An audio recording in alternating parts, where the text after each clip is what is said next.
my name is Judith. I am one half of the Nutty Nitty Sisters. Together with my sister Julie, we create videos sharing our love of all things fibery and the fiber arts. If this is your first time joining, thank you so much for clicking on the video. We definitely appreciate it. And if you are a returning subscriber, thank you for coming back time and time again. We really, truly appreciate that as well. If you enjoy our videos, please do give it a thumbs up and comment. We love talking with folks in the comment section and engaging with the community. This is the first in a series of videos about breed study. I've wanted to do a breed study for many, many years since I started spinning. I have a collection of anywhere from 5 to 15 grams of different breeds that I would like to learn more about, but just haven't found the time. And I was super excited to meet Kendra from Maine Fiber Workshop at a fiber event. I can't remember whether it was Fiber Frolic or the New Hampshire Sheep and Wool Festival. But when I heard that she was doing a breed study, I was so excited and immediately signed up. If you go to mainfiberworkshop.com and look for her breed study link, you can sign up to receive an invoice each month for the packages, and she does all the work for you. Each package has a braid of fiber. You can choose from either 4 ounces or 8 ounces. I chose the 8 ounces. And then she also provides, on the braids is a little card with her information, information about the breed, and I love that there's a spot for the approximate yardage, so I can actually use this on my completed yarn as a yarn tag. She also included a card with all kinds of information. It has a spot for a fiber sample, a spot for your yarn sample, and then she also this month included a little letter that talked about because it was the first box, talked about what, what was in the box and what's coming up. And she also shared what she is doing with her fiber. And I'm so excited that I'm going to actually steal her inspiration. So this month was, as you saw on the card, the sheep is called a Lonk sheep. I've never heard of it before. I've never spun it, or at least I don't think I've spun it. It comes from the United Kingdom. They are white with some black on their face and legs. The staple length is 4 to 6 inches. The micron count is 28 to 36. They are part of the black-faced mountain family. They're a robust wool that is good for sturdy projects, but not really soft enough for close to skin. Although I will say, I have a high tolerance for toothy wool or rustic wool, and this is not bad. I could wear this next to skin, but it is very toothy. So if you are sensitive to toothy wool, I would say it would not be a close to skin option for you. They are related to Swaledale or Swaley-dale. I'm not sure how that's pronounced. But I also went on Wikipedia and found some additional information about them sheep themselves, which was really neat. So what I thought was really unique about this is both sexes have horns. So both the male and the female get horns. The males average about 79 kilograms or about 174 pounds. Females average about 54 kilograms or 119 pounds. They are about 77 centimeters or 2.5 feet tall for the males. Females are about 66 centimeters, 2.2 feet tall. They originated in Lancashire and Yorkshire. There is a herd in that region which has records that date back to 1740 that still exists, which I thought was amazing. They're also known to the Haslingden region. They are strong-boned, agile, long-lived, and a hardy sheep that does well in the sparse vegetation of those regions. Their fleeces are about 3 kilograms or about 6.5, 6 3/4 pounds. There's no kemp in their wool, which I thought was really neat. I don't mind a little bit of kemp. I usually just pick it out, but not to worry with this wool. There's no kemp in their wool at all. You get the wool in a braid, And you also get access to a great private group on Facebook that is very supportive. I've asked a lot of questions and they've been great to answer. And Kendra advised me that she does a little pre-draft on her wool. I've always either stripped my wool into smaller strips or tried to spin right from the braid itself. And I think I used to do a little pre-drafting when I first started spinning, and I got away from it. I don't know why, because I didn't know what I didn't know. So I'm trying the pre-drafting thing. So I took my first braid and I separated it into 2 bundles of 2 ounces each. And then this is 2 ounces all pre-drafted. So it just creates a little bit lighter, and I think it'll be easier to get across the top. One thing that I think is really, really fascinating about this wool is it has a lot of like little black bits. I don't know if it's showing up on camera a little bit, maybe, but I'll show a picture that it really shows. It's going to be fascinating to do the project that Kendra mentioned in her letter is Kaveen by Alex Bird, and it's a pillow. So out of each of my 2 ounces of fiber, I'm going to create a worsted weight 3-ply wool. So my goal is to spin it at 18 wraps per inch, ply it as a chain ply, and hopefully get an 8 wrap per inch worsted weight wool out of it, or worsted weight yarn out of it. And then I'm going to dye those 4 different colors. I'm looking for like an autumnal color, but I also want to try to do a very light color, like a pale yellow or orange.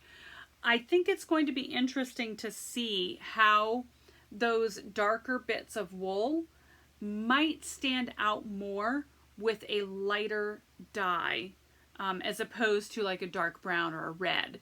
You may not see those darker flecks, but I think a pale orange or yellow might leave a bit of the black flecks. I may even just leave one natural to put in the pillow, just a white, the natural white.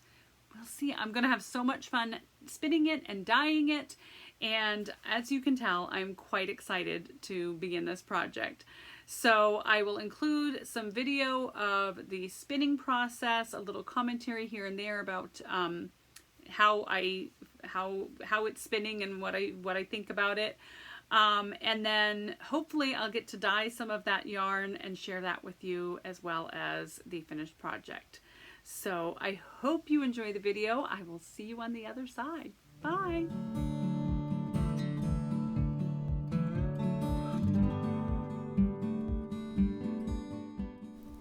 Pre-drafting this fiber was definitely a game changer. It did make it a lot easier to draft, and it just kind of slid out of the drafting zone and made a wonderful yarn, and very easy to keep it consistent and achieve the gauge I was looking for.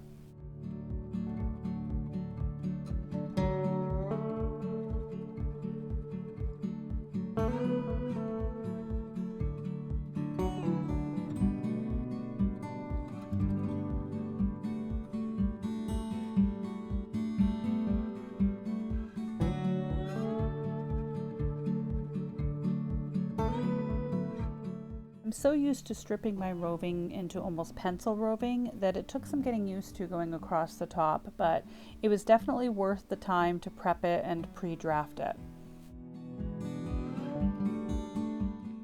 I have been spinning such fine yarn lately, like lace weight and fingering, that I was really afraid I was going to get too thin, but it was so easy to maintain the gauge on this fiber.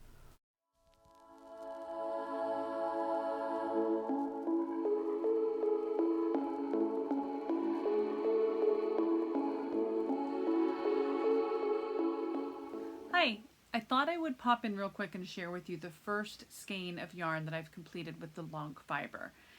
It is chain plied, which is not something that I'm real great at, but I think it turned out beautiful. It is a nice squishy, it's a very round yarn, So I think it's going to be great in that pillow pattern. I haven't finished the yarn in terms of washing it and figuring out the yardage and all of that. Because I am going to be dyeing some of the skeins, I want them all to go through the same process. I'll be dyeing 3 and leaving 1 natural. So I just want them all to go through the same process before I do all the yardage counting. So I will share that with you next, and I'll see you on the other side.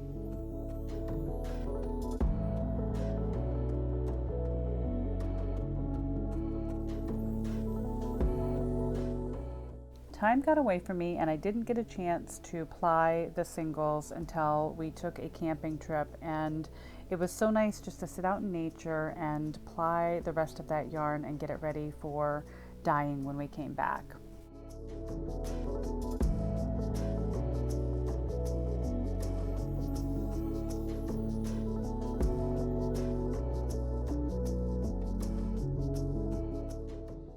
The finished skeins were so beautiful and bouncy and soft. I can't wait to get them in some dye and see what they become. My apologies for the camera angles here. I was holding my phone and it was not working very well, but I wanted to share with you how I test my dye bath. I have these coffee filters that I just kind of stick in the dye bath and see how it's saturated the dye is. It's not a great marker of how much dye is going to be on your yarn, but it's a good rough test. I finally got what I decided was the deepest I could get without using more dye than I wanted to. And then the orange and the magenta, I really wanted to go with the magenta. Here is the yellow dye bath. I knew when I put the coffee filter in, this was a lot more color saturation than I wanted, but I decided to go ahead and go with it. The magenta was a little too pinky, so I decided to have some fun and play with some color. So I used autumn and then this magenta that came in a kit and mixed the two. This was the original color, and you can see how it compares to the original magenta. It's a lot more red, but I ended up making another change, which I'll explain later about. I soak my skeins in room temperature water with a little white vinegar added to help the dye into the fiber.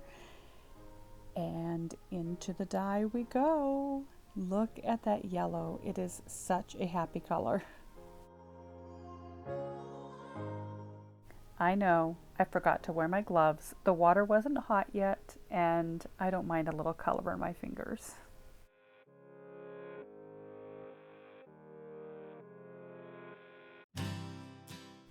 This dip made me really nervous. I have had this particular color, chestnut, break on me on several occasions and end up with hues of blue, so I was super nervous.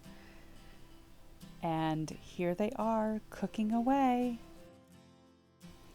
And this is the finished result, drying in the sun. Aren't they beautiful? I am so happy with the outcome.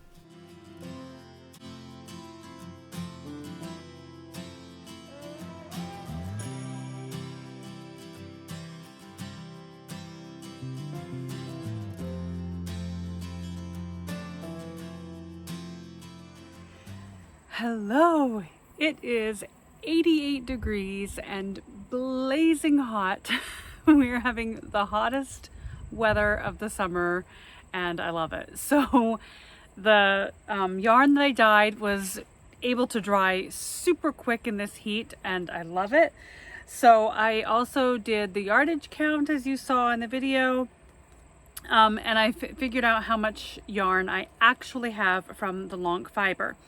So this is the natural, undyed, just right off of the wheel. I did soak it the same that I did the others. I soaked it in a little vinegar water and then a little eucalyptus water, just so it went through the same like temperature changes and whatnot of the other yarns.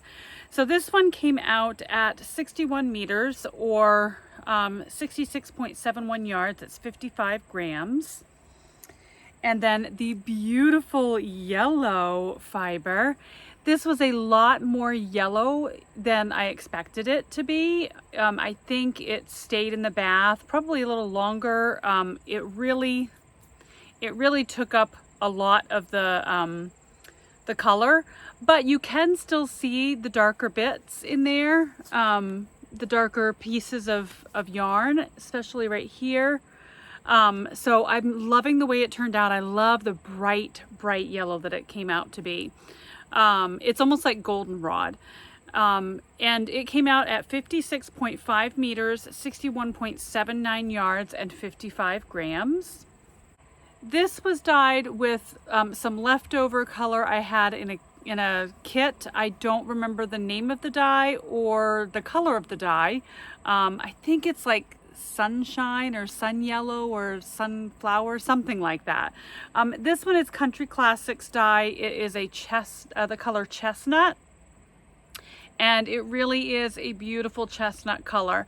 Now, I've had trouble with this dye breaking in the past, so I left this in the dye bath overnight so that I hopefully wasn't going to get any color breaking, and I didn't. There's a few places where I think the yarn might have been laying over itself that was a little bit lighter, but the chestnut color is just so deep and rich. I love it. And this is 59.6 meters or 65.18 yards, and it was 54 grams. And then the last color I mixed, I kind of did just a crazy Frankenstein concoction. I used Country Classics dye Pumpkin. I used magenta out of a kit that I got the same yellow kit with. And then it was just a little too reddy, and I wanted it to be more on like the maroon side. So I added some mountain blue color stock that I had already mixed up a while ago. And I just kind of kept playing with it and dipping the coffee filter in it to see about the right color. And this is how it turned out. I really do love it. I hope it comes out true to color on camera. It is very burgundy. It does have a little bit more of a pinky tint to it than I really would like, but I love the color. I really love this color.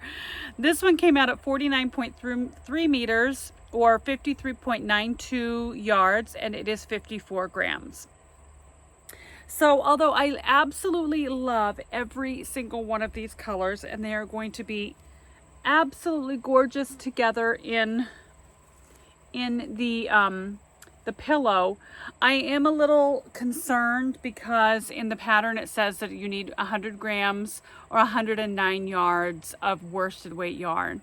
So I don't think I'm going to get the whole pillow out of it. However, I do have a plan.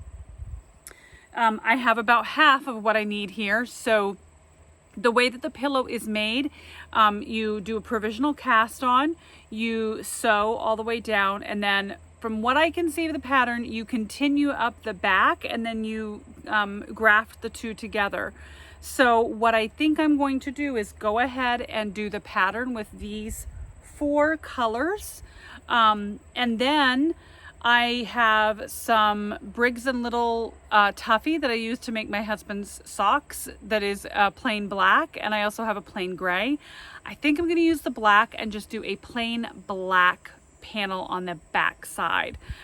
Just a stockinette back, so I'll have a beautiful front and then a plain black back. And really be able to showcase that one side, these homespun, hand-spun yarns. So that's the plan. Let's get to knitting.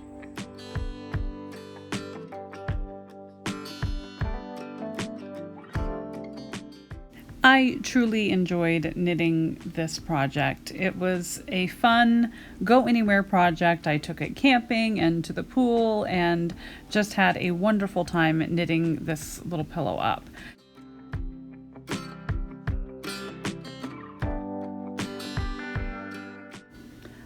I definitely was a little more challenged on the purl side rows than the knit side rows with this yarn. I think it was probably a little thicker than what the pattern called for, and I probably should have needled up, but I loved the fabric that it came out with. It just was the perfect nice thick woolly fabric, so I'm glad I stuck with it.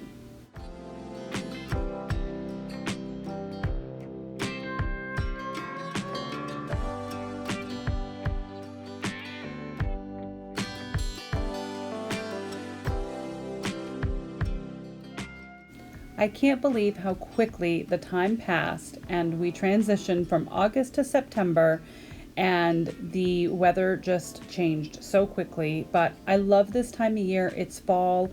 I love the sights. I love the smells. I love the sounds.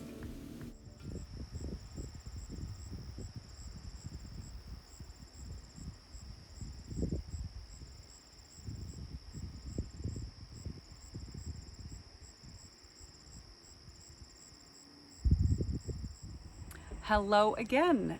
It has been some time since I recorded for this video. It is actually well into September. It is very fall feeling. We have a little bit of color change in the trees around. There's definitely some flora that is more your fall flora going on in the woods and the yard. Yeah, it's definitely becoming a little bit fallier. We are having a bit of foul weather this weekend, a little break in the weather. I was able to come out here and record, but a hurricane is on its way. So we are going to hunker down and try to stay safe. So I thought I would talk to you a little bit about the final project for the Lonk fiber. I have not completed it, but I've completed the Lonk fiber section of it. This is the yarn that I have left over from the Lonk fiber from the final project. I don't think it's going to be enough to do a complete square pillow, as I suspected, but I did get this done. So that's going to be a good piece of the front of the pillow, and then the back of the pillow I'm going to knit with this Briggs & Little, just a plain white back. So that is what I finished of the Kaveen by Allison Bird.